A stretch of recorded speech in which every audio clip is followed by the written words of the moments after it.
Mary. Hi, welcome, Council.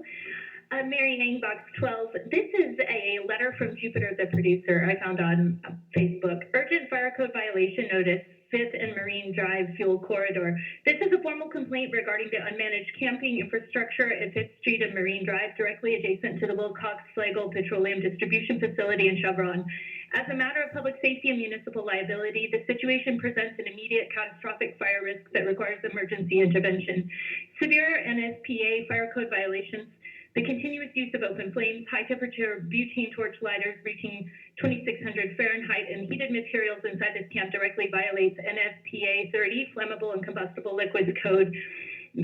Section 43255 mandates fuel transfer areas, storage tanks, and vapor vents must remain entirely clear of open flames and external ignition sources. Uncontrolled heat sources are currently operating within the heavy petroleum vapor radius of Class 1 flammable liquids, breaching mandatory fire safety clearances.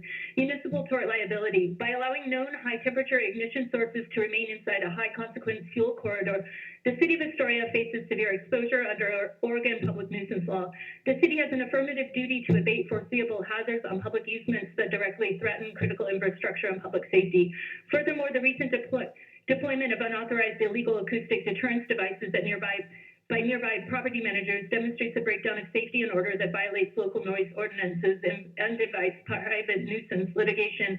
Formal demand for emergency action. Local ordinance debates do not supersede the city's emergency powers to mitigate an act of physical danger.